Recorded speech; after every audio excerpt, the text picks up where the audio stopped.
31장 경포열전. 형벌을 받은 뒤에 왕이 된다. 경포는 6사람으로 성은 영씨이고 진나라 때는 서민이었다. 젊었을 때 어떤 사람이 그의 관상을 보고 이렇게 말했다. 형벌을 받고 나서야 왕이 되겠군. 장년이 되어 법에 연루되어 얼굴에 먹물을 들이는 경형을 받게 되자 경포는 너무 기뻐 웃으면서 말했다. 어떤 사람이 내 관상을 보고 형벌을 받고 나서야 왕이 될 것이라고 했는데 이것을 말한 거겠지? 이 말을 들은 사람은 모두 경포를 놀리며 비웃었다. 경포는 판결을 받고 여산으로 보내졌다. 여산에는 형벌을 받은 죄수가 수십만 명 있었는데 경포는 그 죄수들의 우두머리나 호글들과 사귀었다. 그런 뒤에 그 사람들을 이끌고 강수 부근으로 달아나서 떼를 지어 도둑질을 일삼았다. 진성이 군사를 일으키자 경포는 파군을 만나서 그의 부하들과 진나라의 반기를 들고 병사 수천 명을 모았다. 파군은 자기 딸을 경포의 아내로 삼게 했다. 진나라 장수 장안이 진성을 멸망시키고 여신의 군사를 무찌르자 경포는 병사를 이끌고 북쪽으로 올라가 진나라의 좌우 교위를 쳐 청파에서 깨뜨리고 나서 병사를 이끌고 동쪽으로 갔다. 항량이 강동의 회계를 평정하고 강수를 건너 서쪽으로 간다는 말을 들은 진영은 항씨가 대대로 초나라 장수였다고 하여 항량에게로 귀순하여 회남으로 건너갔다. 영포와 포장군도 군대를 이끌고 가서 항량에게 귀순했다. 항량이 회수를 건너 서쪽으로 나아가 진나라 장수 경구와 진가 등을 쳤는데 영포는 언제나 여러 군대 중에서 맨 앞에 섰다. 항량은 설에 이르러 진왕이 죽었다는 소식을 듣고 초나라 회왕을 옹립했다. 그리고 항량은 호를 무신군이라 하고 영포는 당량군이라고 했다. 항량이 싸움에서 저 정도에서 죽자 회왕은 도읍을 팽성으로 옮겼다. 여러 장수와 영포도 모두 팽성으로 모여 수비를 굳게 했다. 이때 진나라가 갑자기 조나라를 에워싸자 조나라에서 몇 차례나 사자를 보내와 도움을 요청했다. 회왕은 송이를 상장군으로 삼고 범증을 말장으로, 항적을 차장으로, 영포와 포장군을 장군으로 삼아 모두 송이에게 속하게 하여 북쪽으로 가서 조나라를 구하게 했다.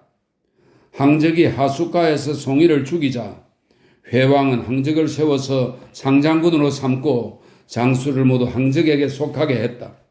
항적은 영포를 선봉으로 삼고 먼저 하수를 건너 진나라를 치도록 했다. 영포가 여러 차례 승리를 거두자 항적도 군사를 이끌고 하수를 건너 영포를 뒤따라가 마침내 진나라 군대를 깨뜨리고 장안 등을 항복시켰다. 초나라 군대는 늘 진나라 군대를 이겨 제후들 가운데 공이 어뜸이었다. 제후들의 군대가 모두 초나라에 귀속하게 된 것은 영포가 적은 병력으로 진나라의 대군을 깨뜨렸기 때문이었다. 항적은 병사를 이끌고 서쪽으로 나아가 신안에 이르자 다시 영포 등을 시켜 한밤중에 장안의 군대를 습격하도록 하여 진나라 병졸 20여만 명을 구더기에 묻어 죽였다. 항적은 함곡관에 이르렀으나 들어갈 수 없게 되자 또 영포 등을 시켜서 먼저 사익길로 쳐들어가 함곡관 부근의 진나라 군대를 깨뜨리고 들어가게 하여 함량에 이르렀다. 영포는 언제나 군의 선봉이었다. 항왕, 즉 항우는 장수들을 봉할 때 영포를 국왕왕으로 삼고 유계, 도읍을 정하도록 했다. 한나라 원년 4월에 제후들은 항왕의 휘하를 떠나 각각 자기 나라로 갔다. 항왕은 회왕을 세워서 의제로 삼고 도읍을 장사로 옮기도록 하면서 남몰래 국왕왕 영포 등에게 의제를 습격하게 했다. 그해 8월에 영포가 자기 장수를 시켜서 의제를 습격하여 침현까지 쫓아가 죽였다. 한나라 2년에 제나라 왕 전영이 초나라를 배반하자 항왕은 제나라를 치러가면서 국왕에서 군사를 징발하려고 했다. 그러나 국왕왕 영포가 병을 핑계로 따라가지 않고 장수를 시켜 수천 명을 이끌고 가도록 했다. 한나라 군대가 초나라 군대를 팽성에서 깨뜨렸을 때도 영포는 병을 핑계로 초나라를 돕지 않았다. 항왕은 이러한 일로 해서 영포를 원망하여 여러 차례 사자를 보내서 꾸짖고 불러들이려 했다. 그렇지만 영포는 더욱더 두려워 감히 가려고 하지 않았다. 이때 항왕은 북쪽으로는 제나라와 조나라 때문에 근심하고 서쪽에는 한나라라는 근심거리가 있기 때문에 오직 의지할 수 있는 자는 구강왕뿐이었다. 게다가 영포의 재능을 높이 가까이 두고 쓰고 싶었으므로 그를 치지는 않았다. 팔짱만 끼고 앉아 어느 쪽이 이기는지 보면 안 된다. 한나라 3년에 한왕은 초나라를 공격하여 평성에서 크게 싸웠으나 형세가 불리하여 양나라 땅에서 벗어나 우에 이르러 주위 신하들에게 말했다. 너희 같은 자들과는 천하의 일을 함께 도모할 수 없구나. 알자 수하가 나아가 말했다. 폐하께서 말씀하시는 뜻을 잘 모르겠습니다. 한왕이 말했다. 누가 나를 위해 회남의 사신으로 가서 영포가 군대를 일으켜 초나라를 배반하게 할 수 있겠는가? 항왕을 제 나라에 몇 달만 붙들어 놓을 수 있다면 내가 천하를 차지하는데 백의 하나도 어긋남이 없을 터인데. 수하가 말했다. 신을 사신으로 보내주십시오. 수하는 20사람을 데리고 회남으로 떠났다. 그는 국왕에 이르러 태제의 집에 머물렀는데 사흘이 지나도록 국왕왕을 만날 수 없었다. 그래서 수하는 태제를 설득하여 말했다. 왕께서 나를 만나지 않는 것은 틀림없이 초나라는 강하고 한나라를 약하다고 생각하기 때문일 것입니다. 그래서 제가 사자로 왔으니 왕을 뵙도록 해 주십시오. 만일 제 말이 옳다면 그것은 대왕께서 듣고 싶어 하던 바일 것이고 제 말이 옳지 않다면 저와 20명을 회남의 시장에서 부질은 형벌용 도끼의 일종입니다. 부질로 고개를 떨어지게 해 왕께서 한나라를 등지고 초나라와 한편임을 밝히시면 됩니다. 태제가 이 일을 왕에게 말하자 왕이 수하를 만났다. 수하가 말했다.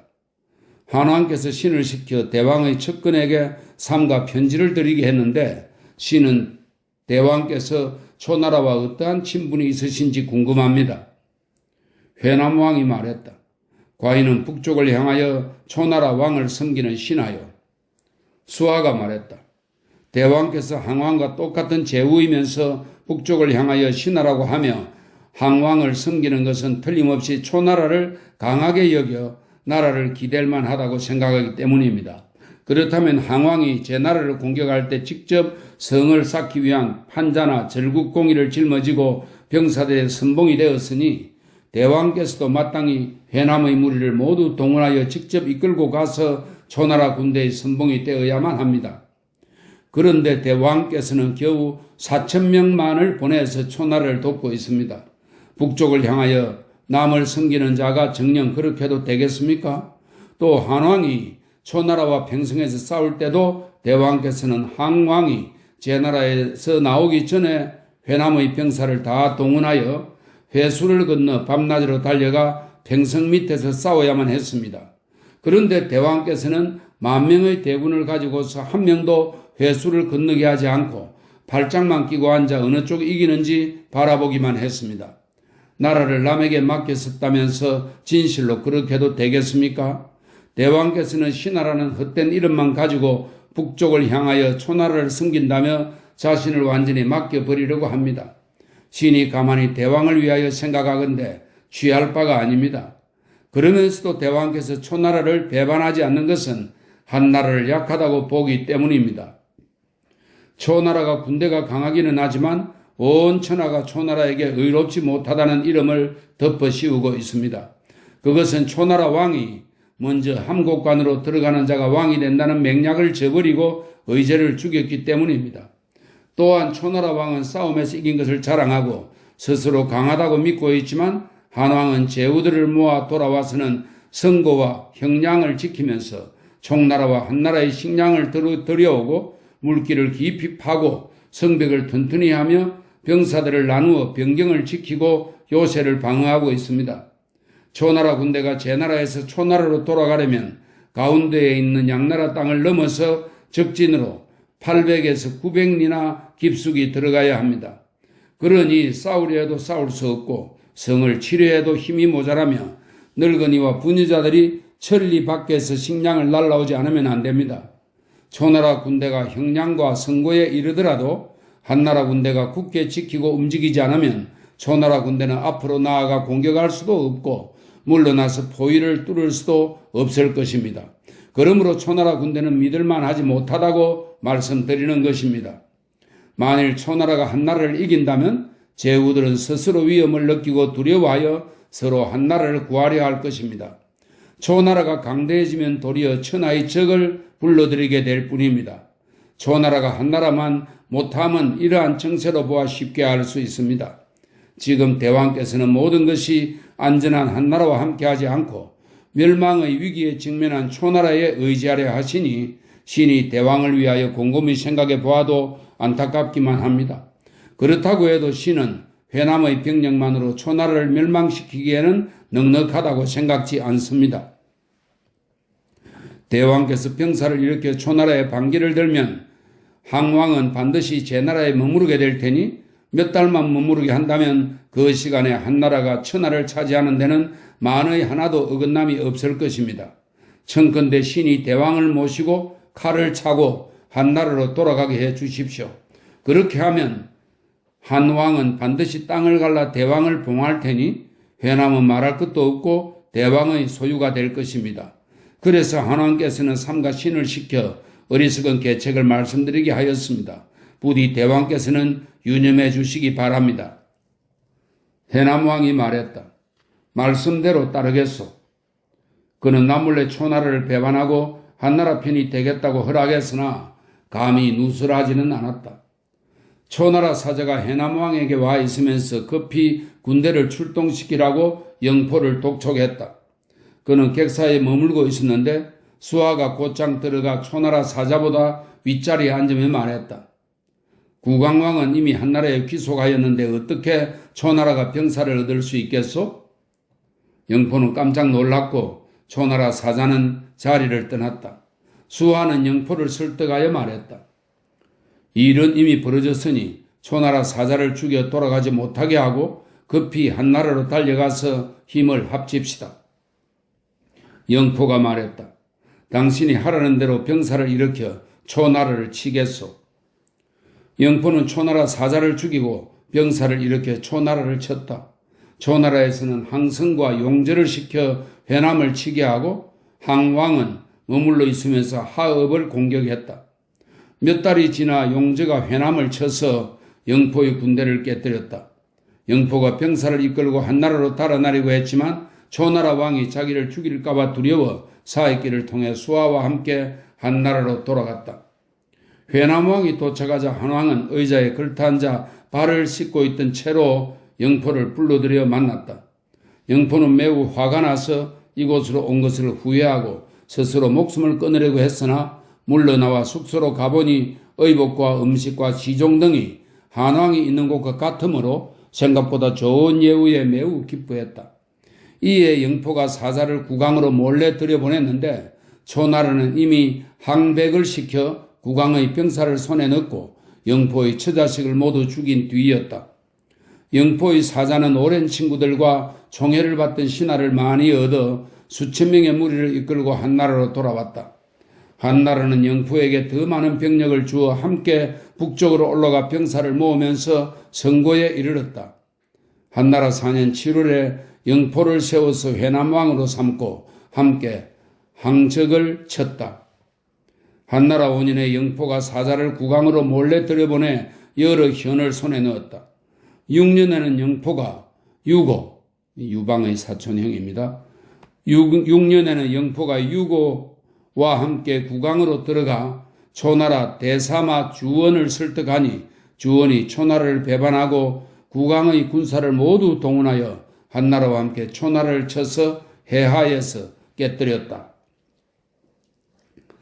천하를 다스리는데 어찌 썩은 선비를 쓰랴. 항적이 죽고 천하가 평정되자 고조가 술자리를 베풀었다. 이때 고조가 수하의 공직을 깎아내려 이렇게 말했다. 수하는 낡아 빠진 선비다. 천하를 다스리는데 어찌 낡아 빠진 선비를 쓰겠는가? 그러자 수하가 꿇어앉아 말했다. 폐하께서 병사를 이끌고 평성을 치고 초나라 왕이 제 나라를 떠나지 않았을 때 폐하께서는 보병 5만, 기병 5천으로 회남을 점령할 수 있었겠습니까? 고조가 말했다. 못했을 것이요. 수아가 말했다. 폐하께서 신을 20명과 함께 회남에 사신으로 보내셔서 신은 회남에 이르러 폐하의 뜻대로 하였습니다. 이는 신의 공적이 보병 5만, 기병 5천보다 나은 것입니다. 그런데 폐하께서 지금 수아는 낡아빠진 선비다. 전하를 다스리는데 어찌 낡아빠진 선비를 쓰겠는가라고 하시면 무슨 까닭입니까? 고조가 말했다. 내 그대의 공적을 생각해 보겠소. 고조는 수아를 곧바로 호군 중위로 삼았다. 영포는 마침내 부주를 나눠받고 해남왕이 되어 육의 도읍을 정했다. 구강, 여강, 형산, 예장의 여러 군은 모두 영포에게 구속되었다. 한나라 7년에 회남왕이 진으로 와서 조회했고 8년에는 낙양에서 조회했으며 9년에는 장안에서 조회했다. 한나라 11년에 고후가 회음후 한신의 목을 베었다. 이 일로 인해 영포는 속으로 두려움을 느꼈다. 여름에 한나라는 양나라 왕 팽호를 삶아 죽여 소금에 절이고 소금에 절인 살덩이를 그릇에 담아 제후들에게 두루 내려 주었다. 그것이 회남에 도착했을 때 해남왕은 사냥하는 중이었는데 소금에 절인 살덩이를 보고 몹시 두려워 남몰래 사람을 시켜 병사를 모아 이웃 군의 동정을 살피고 위급한 사태에 대비하도록 했다. 영포의 총애를 받는 희첩이 병들어 의사에게 치료를 받게 되었다.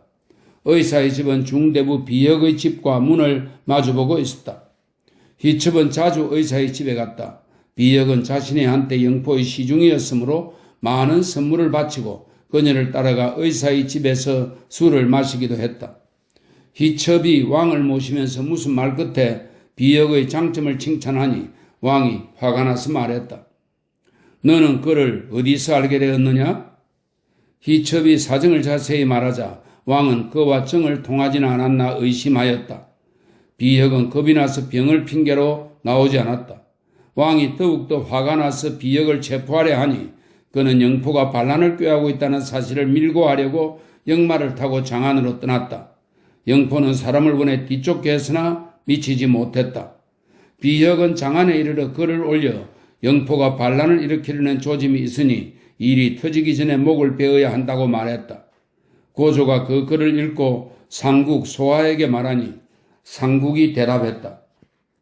영포는 반란을 일으킬 사람이 아닙니다. 아마 영포에게 원한을 품고 일부러 무고하는 것일 겁니다.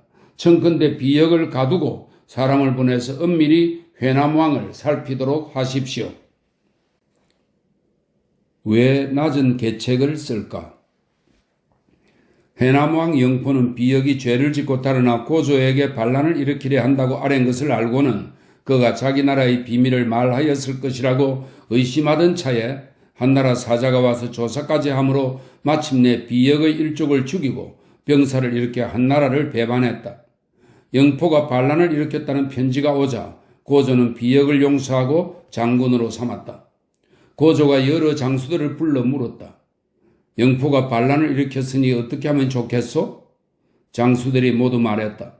병사를 동원하여 쳐서 그놈을 구덩이에 묻어 죽이면 되지 달리 무엇이 필요하겠습니까? 여어무 등공이 본래 초나라 영륜이던 자를 불러 이 일을 물으니 영륜이 말했다. 영포가 반란을 일으킨 것은 당연합니다. 등공이 말했다. 황상께서는 땅을 떼어주어 영포를 왕으로 삼고 자귀를 나누어 주어 존귀한 신분이 되게 했소. 남면하여 만성의 군주가 되었는데 반란을 일으키는 까닭이 무엇이요? 영륜이 말했다. 황상께서는 지난해에 팽호를 죽이고 그 전에는 한신을 죽였습니다. 팽월과 한신과 영포 세 사람은 같은 공을 세워 한 몸과 같은 사람들입니다. 자신에게 화가 미칠까봐 반란을 일으켰을 뿐입니다. 등공이 이 말을 고조에게 전했다. 신의 빈객 중에 본래 초나라 영륜이던 설공이란 자가 있는데 대단한 계략을 가지고 있습니다. 그에게 물어보시면 좋겠습니다. 고조는 곧 설공을 불러 만나 물었다. 설공이 대답했다. 영포가 반란을 일으킨 것은 이상한 일이 아닙니다.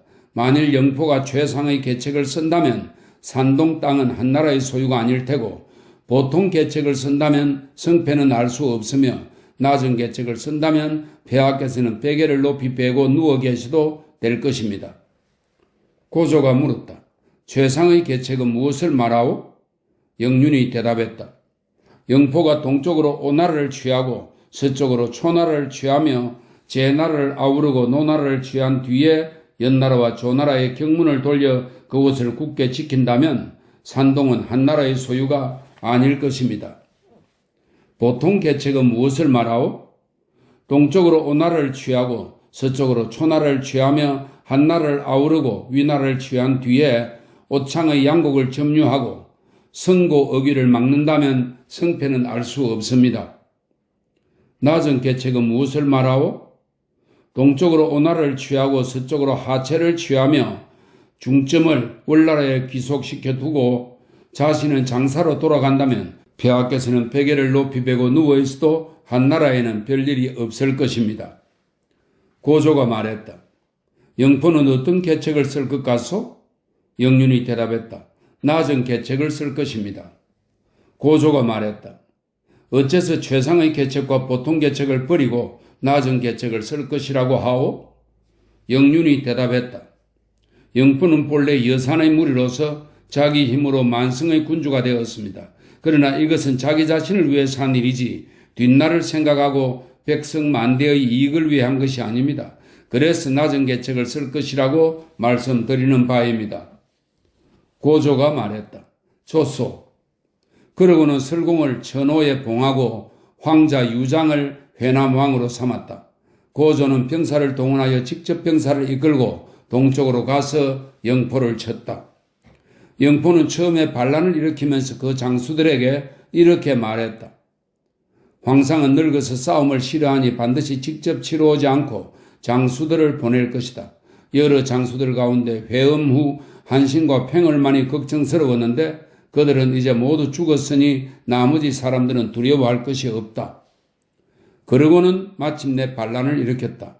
과연 설공이 계책대로 영포는 동쪽으로 형을 쳤다. 형나라 왕 유고는 달아나다가 불응해서 죽었다. 영포는 형나라의 병사를 다 빼앗아 회수를 건너서 초나라를 쳤다. 초나라에서도 병사를 동원하여 서와 동 사이에서 힘을 합쳐 싸웠는데 군대를 셋으로 나누어 서로 도와주는 기책을 쓰려고 했다. 그러자 어떤 사람이 초나라 장수에게 말했다.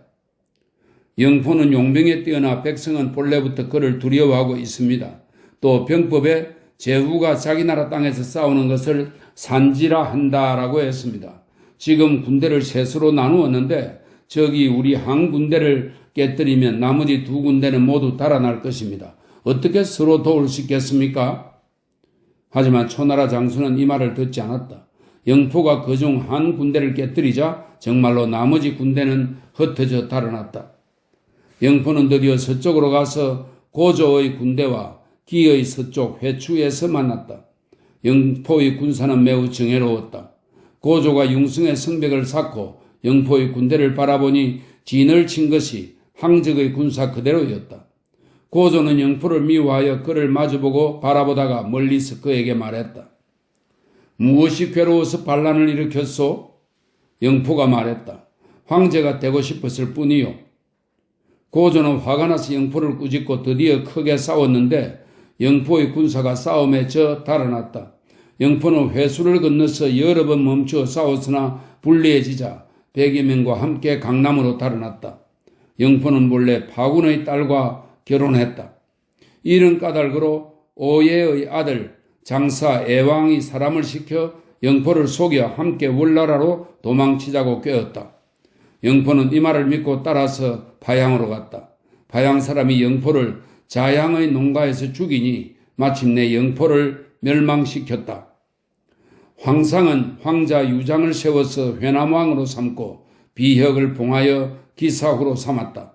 여러 장수도 대부분 공적에 따라 봉해졌다. 태사공은 말한다. 영포의 조상은 춘추에 초나라가 영과 육을 멸망시켰다라고 되어 있는 영시로서 고요의 후예가 아닐까. 이 고요는 순임금 때 형옥을 맡은 관리입니다. 고요의 후예가 아닐까. 몸에 형벌을 받고서도 어떻게 빨리 일어났을까. 항우가 구덩이에 파묻어 죽인 사람은 1000만 명이나 되지만 영포는 늘 가장 포악한 일을 하는 자의 우두머리였고 공적은 제후들 가운데 으뜸이었다. 그래서 왕이 될 수는 있었지만 자신도 세상의 큰 치욕을 피하지는 못했다. 재앙은 사랑하던 여자에게서 싹텄고 질투가 우환을 낳아 마침내 나라를 멸망하게 만들었구나.